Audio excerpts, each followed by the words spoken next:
Guys, the beard's a little wild today. I did not do anything to maintain it, so please excuse my appearance. Today I am wearing the Jordan 7 Retro Sapphire Edition, and they are hot.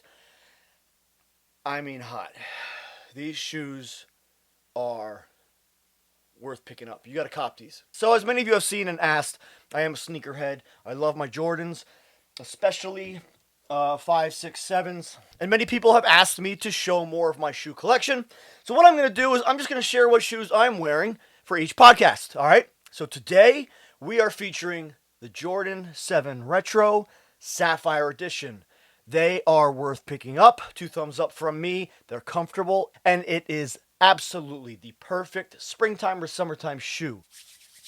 So grab it before it blows up. All right, guys and gals, listen, I want to talk to you about something. I am officially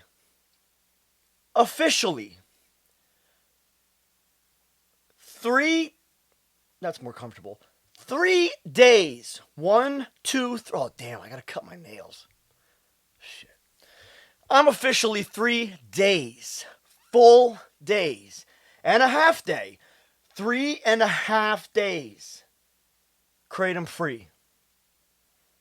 I'm serious. Like, this is a big deal for me, guys. This is a big deal.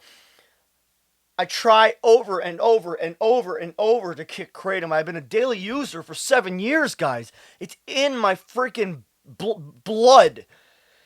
Kratom is in my body, every pore of my body. I don't even know how else to say it. Kratom gets to the neurological system. It gets into the spine. It gets into the brain. It is psychoactive. Kratom affects fucking everything. It affects your mindset. It affects how you see things. It's great at first.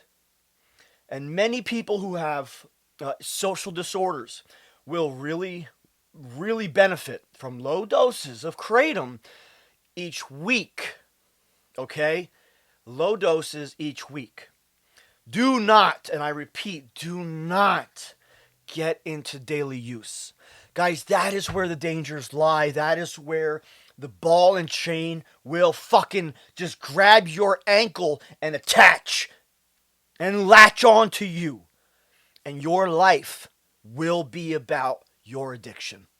Do not get into daily use unless it is like minimal doses. Guys, I was up to, at my heaviest use before my spinal fusion, because remember guys, I have a brain injury. I have a lot of pain in my brain. I got cracked by the back end of one of my Mason body dump trucks. I have a TBI. I have a permanent brain injury. So the pain in my brain, when my brain acts up, when I have a flare up, as we call it, is fucking phenomenal. And it is pain times 1,000, 1,000,000, trillion fucking, it is the worst pain. Brain pain and spinal pain, which is the other pain I've been dealing with for 18 years, are the 2 worst pains that I've ever experienced in my life. But kratom does wonders for those pains. Wonders. And it has literally saved my life in many ways, changed my life in even more ways, helped my life, solidified my life. Okay? So I am an advocate for kratom. I pray that kratom never becomes a controlled substance.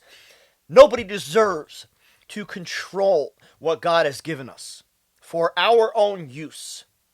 So fuck that. Man cannot take over, or man should not take over that which God hath given us. So I believe that kratom should be used freely. But many kratom advocates, especially in the bodybuilding community, promote kratom, but do not discuss its dangers. Because many of them haven't been taking 80 grams a day, every day for years. That's where I was at, guys. I got up to, if you have a little scooper, the scooper has a tablespoon and a teaspoon on it. That's your little scooper that a lot of kratom companies send to you. 3 teaspoons equals 1 tablespoon. Okay? I was taking 2 tablespoons, okay? 2 of the big ones. 2 tablespoons of powder, raw powder, every 2 hours. just to function, just to deal with my pain while I was running my companies, raising my kids, making sure that I was living, okay, through my pain, through my major brain and spinal pain. I've had spinal pain for 18 years since my injury. I have had severe spinal issues for the last 10 years. I have had chronic and daily spinal pain that is severe and debilitating for about the past 4 years. And 1 year ago, I just had my spinal fusion.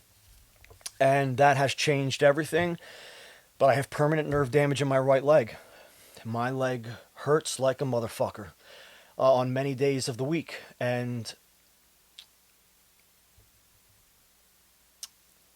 I believe I will end up living with that forever, and I do believe that it's going to get worse because it is neurological. It's in the nerves, and it's in the sciatica. So my sciatica has been damaged quite badly. That is why my right leg is always numb and tingly. Those tingles turn into pains, sharp pains down my whole leg over time throughout the day. And that is why Kratom, taking Kratom all day, has been such a blessing. Until the dangers overweighed the blessings. Okay? That was about 2 years ago, where I was at 80 grams a day. I was an active owner and operator for 3 of my companies, my tree and landscape service, my construction company, and my furniture company. We also did handrails. And occasionally I did jobs for my production company, my photo and video production company. So I was very active, and I have 6 kids. Kratom has been such a blessing to get me through my pains, but I had to renovate my house before my spinal fusion, and I knew I would be out of commission for about a year after my spinal fusion. And Kratom has taken over my life. I can't go anywhere without Kratom. I can't go anywhere without a serving of Kratom. I have to make sure I have Kratom with me everywhere I go. Because within 2 hours, I would start jonesing. I would start sweating, my body temp would rise, and I would just start getting the creepy crawlies that soon. 2 hours, 2 to 3 hours. That's really bad. It used to be 7 to 8 hours. You like overnight, I'd be fine. But now I wake up in the middle of the night, jonesing, needing Kratom every night. That is bad. That is when you stop and say, I've got a problem. And when we have a problem, guys, we have to deal with it. We have to deal with it honestly. We have to deal with it transparently. We have to deal with it ourselves, because nobody else is going to fucking deal with it for us, okay? So we're going to get through it. So I woke up the other morning last week, and I took a little extra gabapentin, okay? Because I take gabapentin each day for the nerve pain. I took extra gabapentin, and I realized taking extra gabapentin put the craving for my Kratom a little deeper away, a little further away, to the point where I didn't feel like I needed Kratom for about 4 to 6 hours. That was huge. I was like, holy shit. I didn't feel like, where's my Kratom? You know what I mean? Like, you're somewhere, you're 2 hours into it, you're like, fuck, where's my Kratom? And you start, like, jonesing. It's a terrible thing, guys. And it's real. And fuck you if you don't think it's real, because it's real. And if you haven't been there, great, good. But many people have. In many ways, with many substances. And if you go through your life without facing those addictions, I am very proud of you. Very happy for you. And I hope that my kids do. So I went through that day with more gabapentin in me, and then I did it again. I took a little more gabapentin late in the afternoon. And I took less Kratom. Then that night I slept through the night. And this was about 6 days ago, 5 days ago. And I slept through the night. And then I woke up that morning. The next day I woke up not really jumping up needing Kratom like usual. Every morning I jump up. First thing I do is take Kratom. Every damn morning for 7 years. That is my habitual process. And you know that most addictions are about the process, about the habit, okay? So I woke up that morning and I'm like, I want it, but I don't feel like I need it. Let me see what I can do. And I went that day. I did take it a few hours later. I took it a few hours later. So usually I would take it first thing upon waking, but instead I took it at about 3 hours after waking up.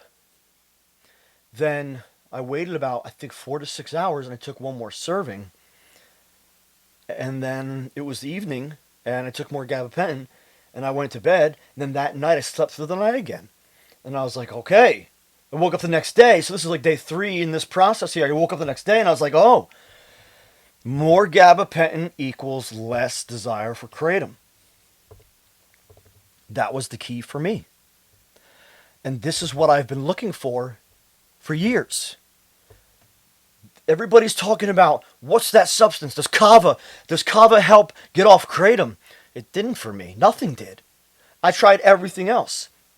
I hate THC. I don't like weed. I hate that feeling. Nothing else could get me off kratom except for large doses of oxy.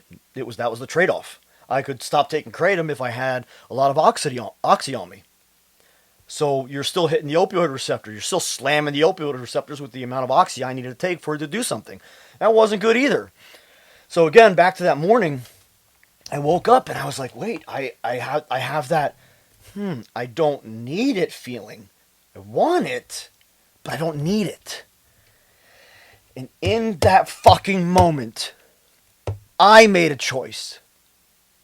I had to actively make a choice to say I'm done. And it's funny to take a plant so seriously and carefully and respectfully, but you have to respect kratom or your fucking life will be ruined. And I'm telling you that now. Because too many young kids, especially in the bodybuilding industry, too many young bodybuilders are going and jumping on kratom and taking it more and more and more because, yeah, it feels great pre-workout. Yeah, it feels great before going out. Yeah, it feels great before sex. Yeah, it feels great first thing in the morning. Yeah, it feels great all the fucking time. And then you're like, I'm taking it all the time. Guys, that is the danger. I need to stress to you. That is the danger that you need to stay away from. Because it will control your life. It is psychoactive, so it will get into your mind and change your mindset. And anything that alters your brain has dangers. Because you're not going to be yourself. You're not going to make the right choices. You're not.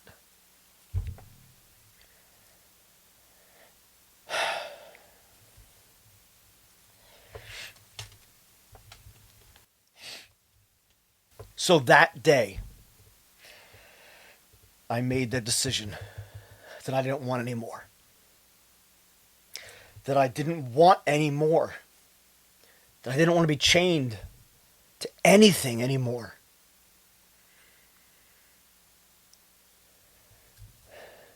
And the hardest part for me is now, how do I manage my pain?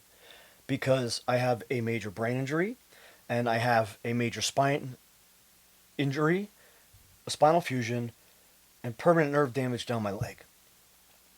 I'm in pain all the time. I'm not in as much pain as I was before my spinal fusion, that's for sure. I'm in much less pain. But I'm still in pain all the time. I never get that full relief. I never lose the feeling of, oh, I'm in pain. That never goes away. It's there all the time. I just work through it. I just live through it. I just deal with it. So that day, I fucking made a decision. I said to myself, I am stronger. I am fucking stronger than my addiction, than what I am chained to. I win. And I made that decision. And I went that whole day without kratom. And then I went to bed. And I took more gabapentin. I did. I took gabapentin 3 times that day. Morning, afternoon, and night. Remember, gabapentin takes 2 hours to kick in. You won't feel your gabapentin for 2 hours, no matter which dosage you're taking.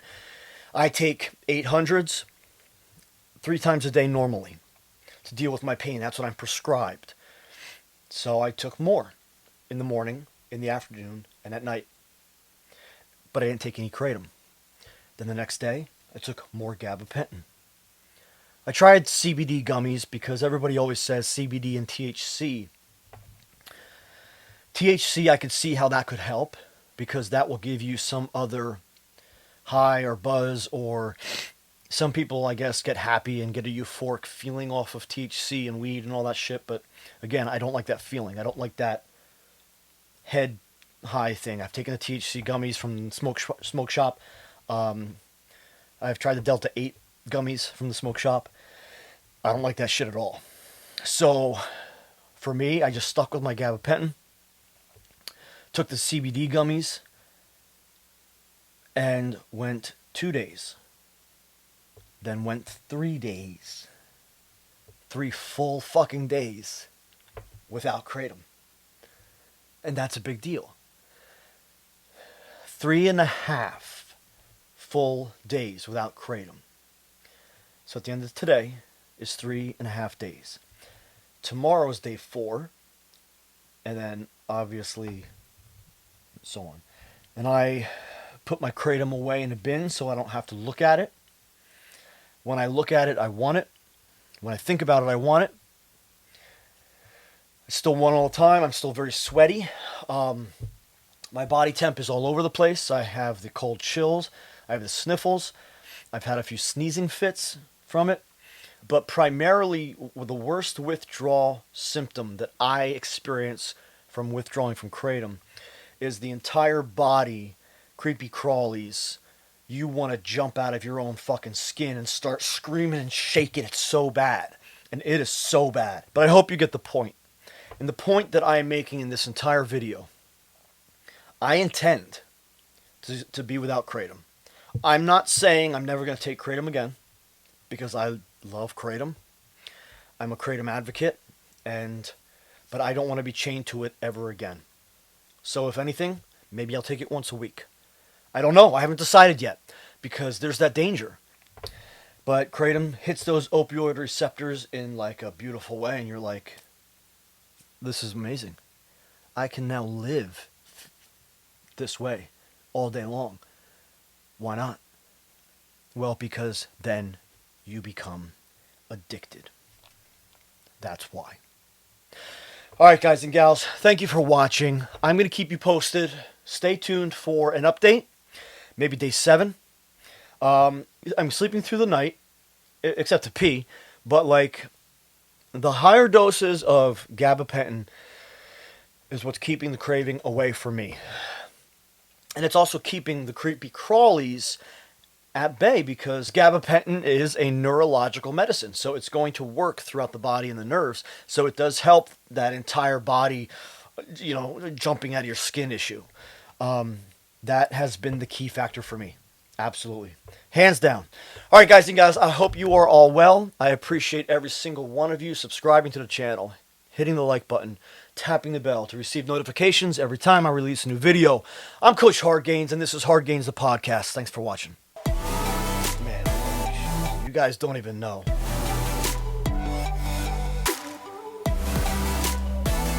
That's better than kratom.